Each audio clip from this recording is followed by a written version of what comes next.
My dear students of the secondary school third year, welcome back to our TV educational English program. Today, my dear friends, we are going to deal with the future of books.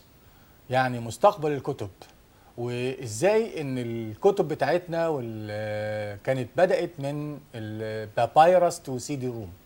هو كان واحدة موجودة في المنهج القديم، ضاف عليها حتة صغيرة وضاف عليها حاجات في الجراماتيكال ايتمز.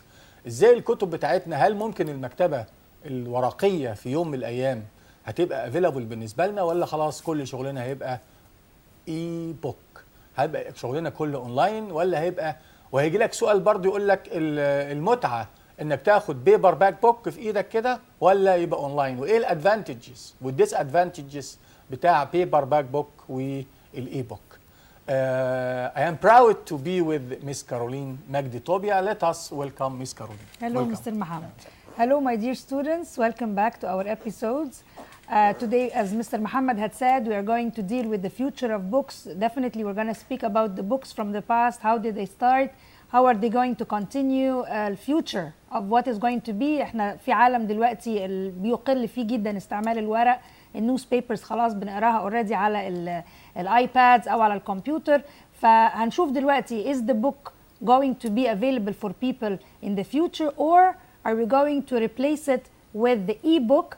طب what is the e؟ دايما بنشوف كلمة e-book. e goes back to the word electronic. خلاص it is something electronic، أو I زي ما بنقول internet، something in relation to the internet or the electronic. Let's start together with the text and some definitions at the beginning, and then we'll have more exercises.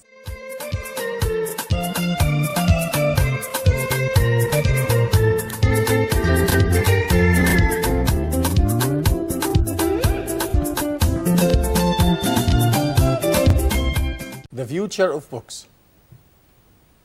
Available. If something is available, you can get it, buy it, or use. Button, a small part of area of a machine that you press to make it do something. Compare. To examine or judge two or more things in order to show how they are similar or different from each other. يقارن. Enthusiastic, showing a lot of interest and excitement about something. حماس. Gadget, a small tool or machine that helps you to do something. helps you do something معناها آلة صغيرة بتستخدم في التقطيع. Paperback, a book with a soft paper cover. اللي هو كتاب كله من الورق، حتى الغلاف بتاعه ورقي. Reduce, to make something smaller or less in size, amount or price. يقلل. Replace, to remove someone from their job or something from its place and then put a new person or thing there. يعني بيستبدل شيء من شيء أو شخص من مكان شخص تاني. Bleach, make something white by using chemicals. معناها يبيض الشيء، يجعل الشيء أبيض. Encyclopedia, a large book that contains facts. زي زمان ما كانش عندنا انترنت فكان عندنا encyclopedias. Mixture معناها خليط، جاء من كلمة mix وميكسر. Mixture الخليط، something made by mixing two or more things together.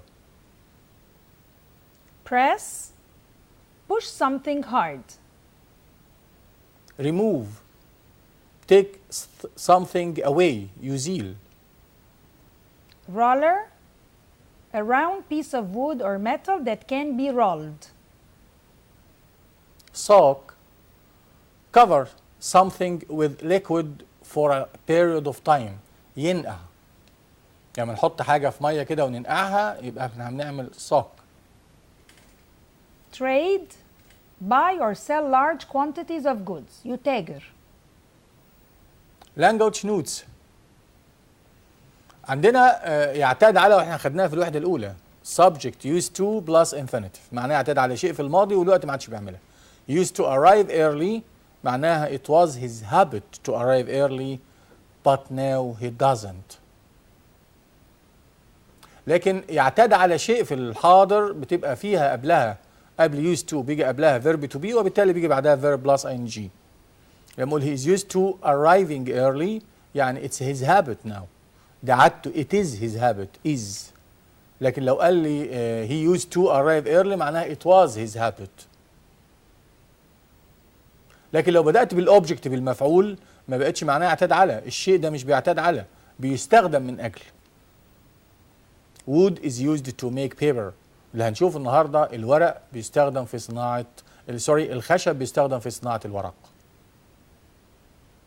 برضو المفعول تاني اهوت wood is used for making paper. Write and draw on. This is an expression بنستعمله لما أقول people use papyrus for writing and drawing on، يعني للكتابة أو الرسم عليه.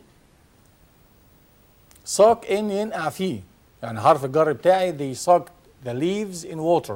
بينقعوا ورق الشجر عشان بيصنعوا البابيروس، لازم ينقعوا ورق الشجر التول تريز بتاعهم ده بينقعوه في المية الأول. press together or dry in the sun. press together يعني بتضغط حاجتين ببعض. they press them together and dry them in the sun يعني بيجففوا في الشمس.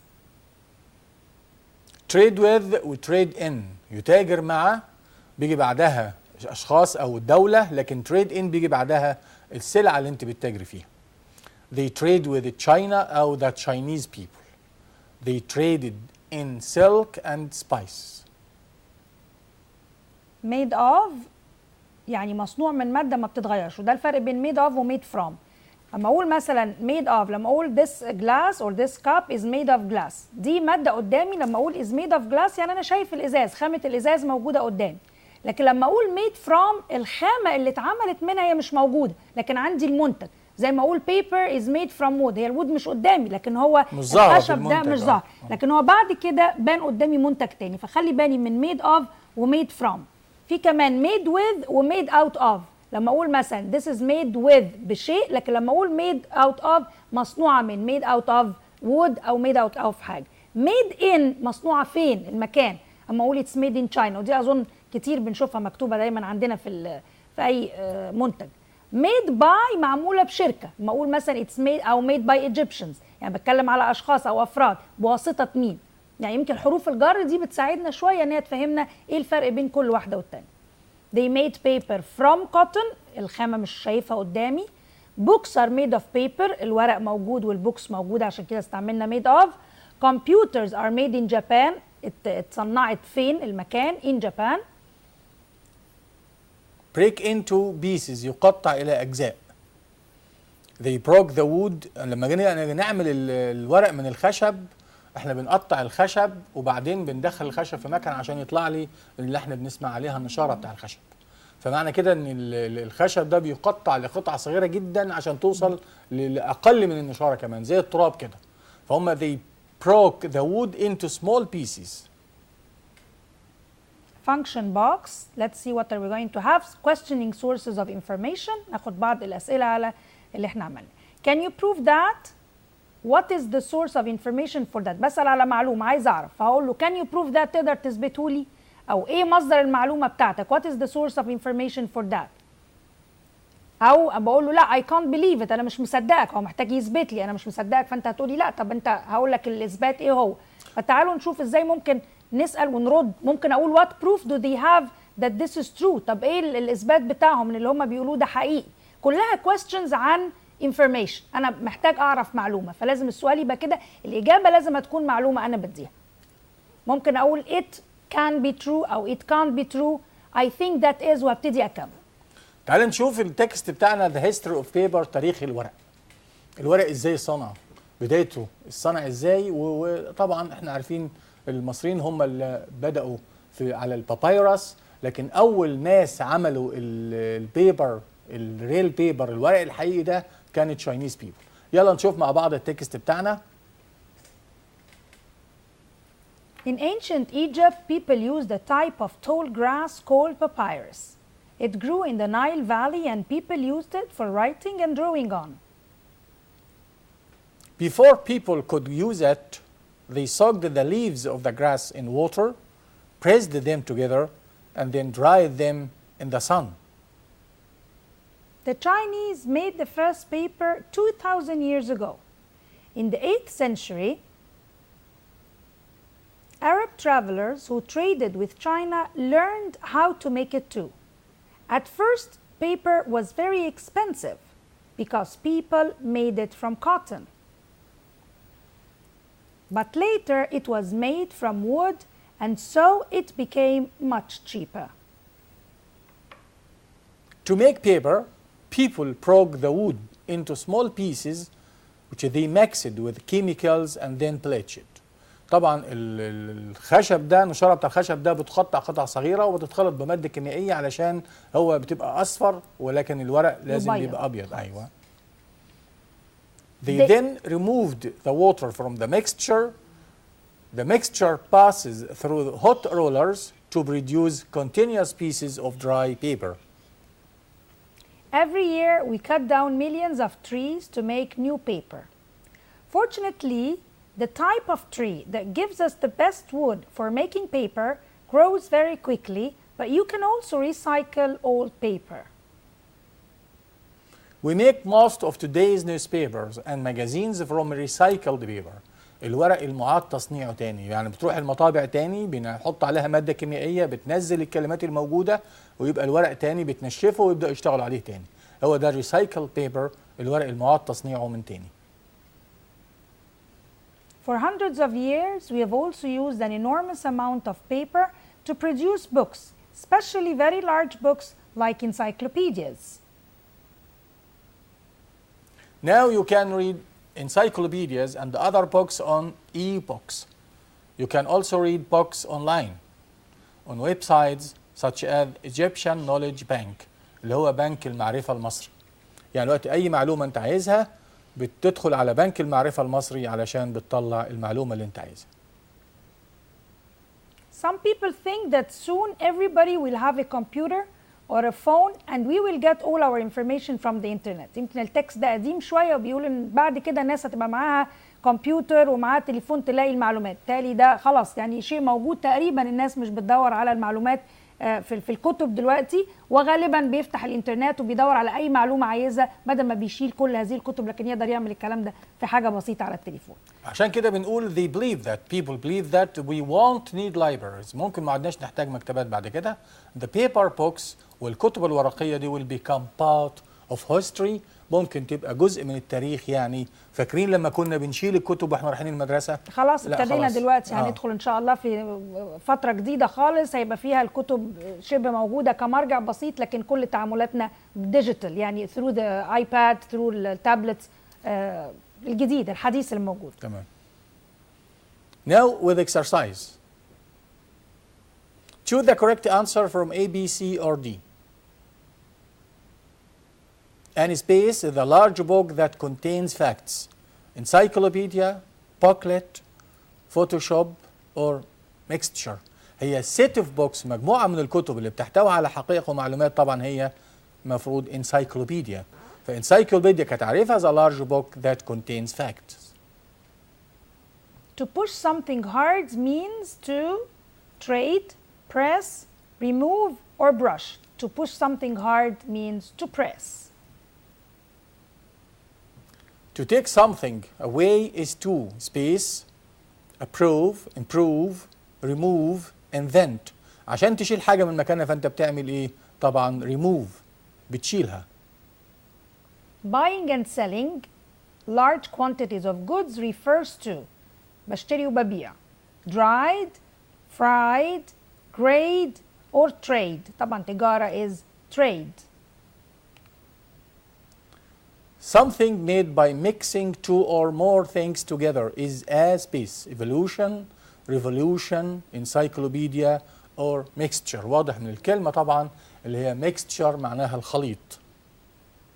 To make something white by using chemicals is to bleach, breach, beach or peach. قريبين من بعض لكن طبعا احنا عارفين يبيض شيء من لون الغامق اللي في أبيض it's to bleach.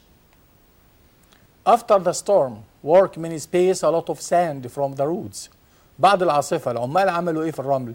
cycled, recycled, soaked or removed. طبعا واضح قوي ان هم removed a lot of sand from the roads. before you can cook the beans you have to space them for 3 hours. قبل ما نطبخ الفول بنعمل ايه قبل ما نسويه؟ بننقعه. تمام. Is it pray or dry or seek or soak? Excellent. You have to soak them for 3 hours. The story is an interesting space of fact and fiction. القصة بتبقى شيء من الواقع والخيال. media, cyclomedia or mixture. طبعا القصة بتبقى خليط من الفاكت and fiction. I took a great photo of the pyramids and I'm spacing onto a website. طيب I took a great photo of the pyramids وعملت ايه على الويب سايت؟ pending, downloading, leading, uploading, and I am downloading it onto a website. In ancient Egypt, people used space for writing and drawing in. الناس بتستخدم ايه في قدماء المصريين عشان الكتابة والرسم عليه؟ paper ما كانوش لسه اخترعوه، papyrus هو ده ورق البردي وده كمان singular مفرد يعني، ولا encyclopedia ولا انترنت؟ لا، اللي كان موجود ايام قدماء المصريين كان papyrus. In ancient Egypt, people used papyrus for writing and drawing on. Let's go for grammar. Today we are going to deal with the future forms and tenses. future sample احنا في عندنا اكتر من نوع في الفيوتشر. في عندنا future sample وفي عندنا future continuous وفي عندنا future perfect. يعني هنشوف كل انواع الفيوتشر. future sample ممكن يبقى will plus infinitive, going to plus infinitive، مضارع مستمر عشان تبقى future sample، و present sample برضه بتستخدم في الفيوتشر sample. لكن في عندنا will be plus verb plus ing ده الفيوتشر continuous. طب will have plus past participle ده الفيوتشر بيرفكت اللي هو المستقبل التام. كل ده هنشوفه مع بعض النهارده في الدرس بتاعنا. يلا نشوف الفيوتشر سامبل. will want plus infinitive. فلو في مفعول هتبقى will want be plus past participle، يعني لو في فعل او مفعول. he will buy a car يعني a car will be bought. active and passive. تمام. to make predictions بعمل تنبؤ عن شيء، ممكن تكون في حاجة وأنا بتوقع شيء وعندي evidence بتبين الشيء ده، زي ما أقول I think or I expect or I'm sure I predict he will win. Some future facts. My brother will be 14 next year. أخويا يبقى عنده 40 سنة السنة الجاية. ده فاكت. البطاقة بتقول كده. لما يكون النهارده مثلا يوم، نفترض ان يوم السبت، يبقى بكره will be Sunday. ليه؟ ما دام النهارده السبت يبقى بكره الحد. يبقى ده اسمها future facts. في عندنا this school will be 50 years next year. السنة المدرسة دي هيبقى بقالها 50 سنة السنة الجاية. ده فاكت لأن معروف البداية بتاعتها كان سنة كذا. quick decisions and offers باخد قرار مفاجئ أو بعمل حاجة فجأة. someone is at the door. طب خليك I'll see who is it. I'll see هاخد حاجة على طول. التليفون بيرن. طب I'll answer. يعني decision متاخد on the spot مش مسبق. I'll carry the bag for you يبقى ده offer، بعرض عليه مساعدة، هشيل لك الشنطة. كمان في عندنا في البروميس والثريت، في الوعد والتهديد. I promise that I will buy you a mobile، وعد، فبناخد will. وفي حالة التهديد لما أقول he threatened him that he will punish him يبقى ده اسمه threat. يبقى في will بتيجي برضه مع الوعد والتهديد. طب طبعا أول ما نتكلم على الفيوتشر لازم نتكلم على الكونديشنالز. كونديشنال اللي هي قاعدة if، لازم نبقى عارفين على طول إنه ما دام في فيوتشر في if conditions. ليه؟ لأنهم مربوطين ببعض. الجزء الثاني من الرول لو انا ببتدي ب if plus present if plus present يبقى عندي على طول will plus infinitive. طب تعالى نشوف كام example من الكلام ده. لو قلت if you play well you will win. if plus present on the other side will plus infinitive. طب هل لازم استعمل if ولا ممكن كلمات تانية؟ لا، في روابط تانية زي لما اقول after او before او when، بس مهم ان يكون بعديهم present simple، لان انا لو ما فيش present simple يبقى الناحية التانية ما ينفعش يبقى فيه will plus infinitive. تمام. فانا هستعمل after before or when، وراها present simple، الناحية التانية will plus infinitive. نشوف example معانا. اما اقول مثلا after he plays football he will have lunch، او before they will go out before علي arrives. خلي بالي حتى لو جبت before او after in the middle of the sentence في نص الجمله تتبعها على طول present simple will plus infinitive تتحط على طول الناحيه الثانيه. After I finish this book I will have read. او حتى في future في الفيوتشر بيرفكت يعني. After I finish this book I will have read all of his novel. هبقى اكمل قراءة القصه.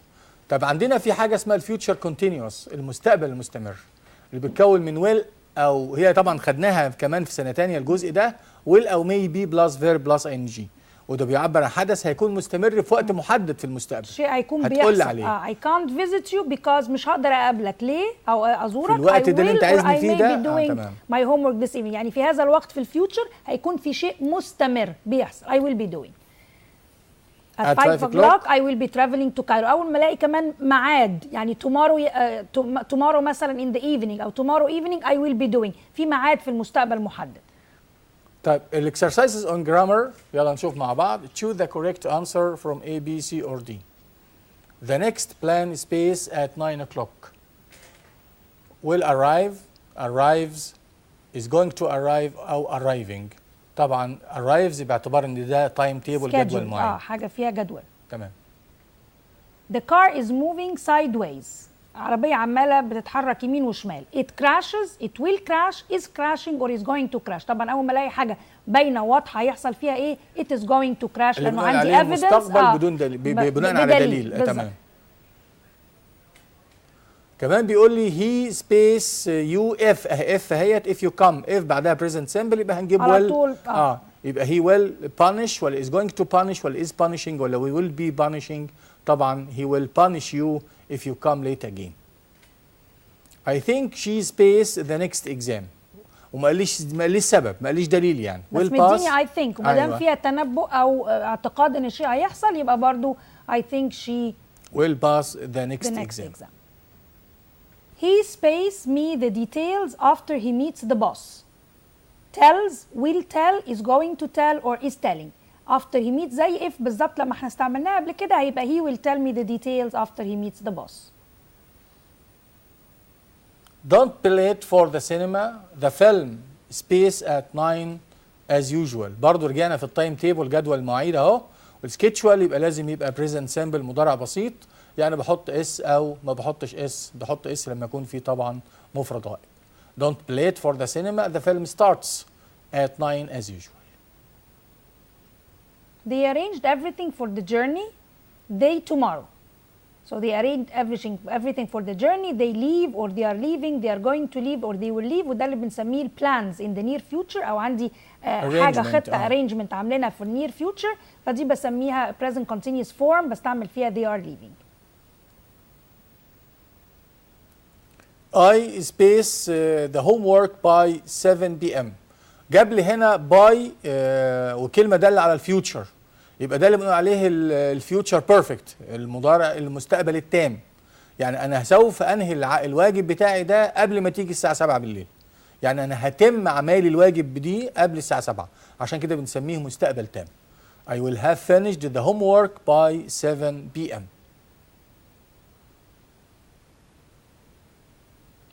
I space for you at the hotel at midday tomorrow. I will be waiting or I wait or I waiting or I was waiting. طبعا هكون منتظرك غدا الساعة 12 الظهر، يبقى هكون منتظرك هيكون فيها اكشن مستمرة in the future. By the end of next year the new school. جبنا هنا passive بقى by the government. will have built ما فيش فيها been فما ينفعش عندنا will have been built ولا will build ولا is going to build. احنا عايزين جمله بادئه بالاوبجكت بالمفعول، فطبعا هتبقى مستقبل تام في حاله الباسيف يبقى will have been built. يبقى by the end of next year the new school will have been built by the government.